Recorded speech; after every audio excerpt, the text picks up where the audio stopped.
Hi everyone, it's Zoe and welcome back to the Flicker of Hope Foundation's YouTube channel.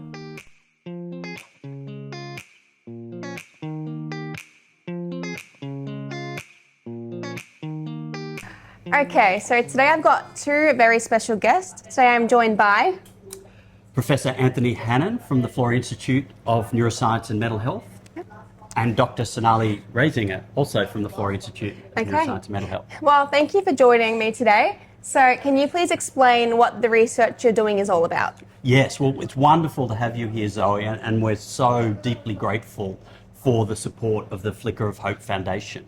So the support of Flicker of Hope has allowed us here at the Florey to set up for the first time at the Florey an NF1 research project. And we're very excited because we've been able to set up what we call a preclinical model. So it's a mouse model of NF1, and it's a mutation in exactly the same gene in the mouse that causes NF1 in families, in patients. And so the goal here at the first stage is to very carefully define what happens in an NF1 mouse during development and adulthood, so we can particularly map the symptoms in NF1 that include autism, a very increased rate of autism, ADHD, attention deficit hyperactivity disorder, but also other cognitive problems that are seen commonly in NF1, and we really don't know how they're caused. And by understanding how they're caused, not just at the level of brains, but right down to the level of cells and molecules, this helps us identify new targets for new therapeutic approaches. And we're working hand in hand with wonderful collaborators at the Royal Children's Hospital in Melbourne, who are also supported by the Flicker of Hope Foundation, so that anything we discover in this preclinical model of NF1, we will be able to translate to clinical NF1. Amazing. And Sonali, is there anything you wanted to add to that? Well, probably about this new method that we're using, touchscreen testing. So as Tony mentioned, we have a mouse model of NF1 that has this mutation, and we're using standard neuroscience behavior tests that look at different aspects of cognition, attention, but also depression and anxiety in these mice.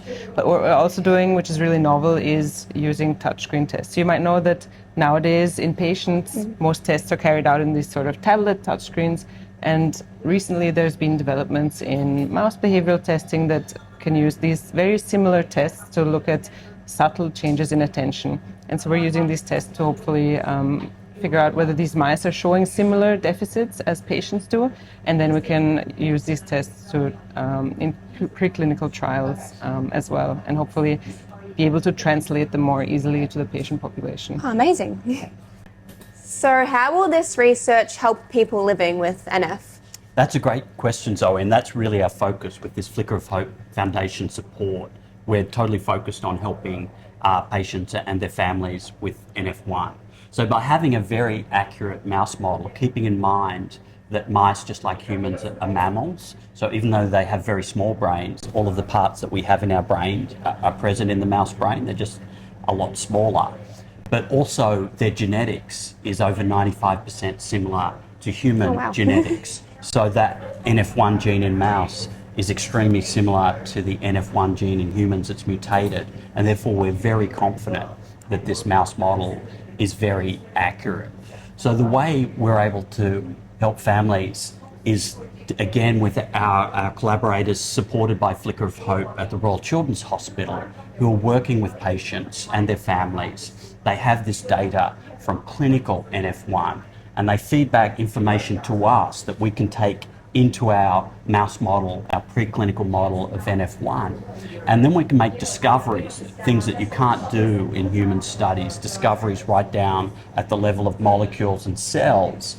And some of those discoveries are going to identify targets that will help us start a new clinical trial that would be done with NF1 families. But one of the challenges here is that these changes in the brain that give rise to things like autism, ADHD, cognitive problems are extremely complex. So we don't properly understand how that mutation in this one gene, the NF1 gene, in development is changing brain development and changing brain function in a way that gives rise to those symptoms. So we need that level of information, but we also need this important information that Sonali and some really talented students who work with us are working on, and that is trying to understand what is the range of changes in this preclinical model, so that when we go in with a therapeutic approach, we test a new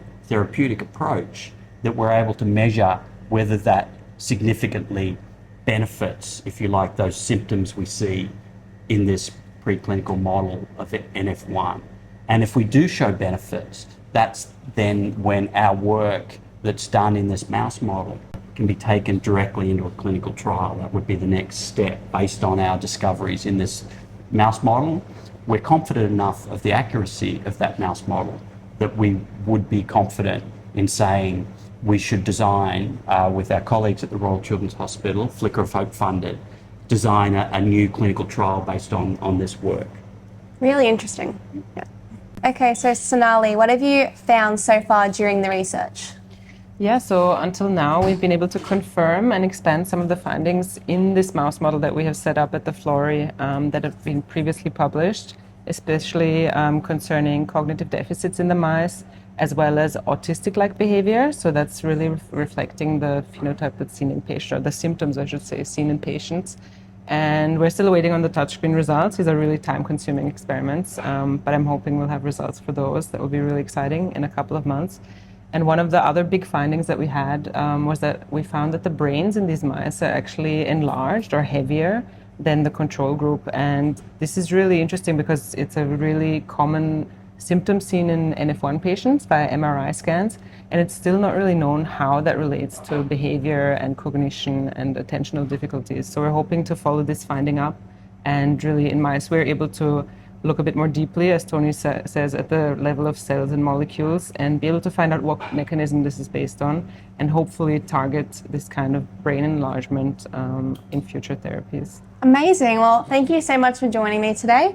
Thank you for letting me into the lab and telling me all about your project. Well, thank you, Thanks, Zoe. Zoe. Thanks again to the Flicker of Hope Foundation. None of this would be happening without the generous support of the Flicker of Hope Foundation, and we'd like to thank Zoe, her family, everyone at the Flicker of Hope Foundation, but all of the generous donors who donate to Flicker of Hope Foundation.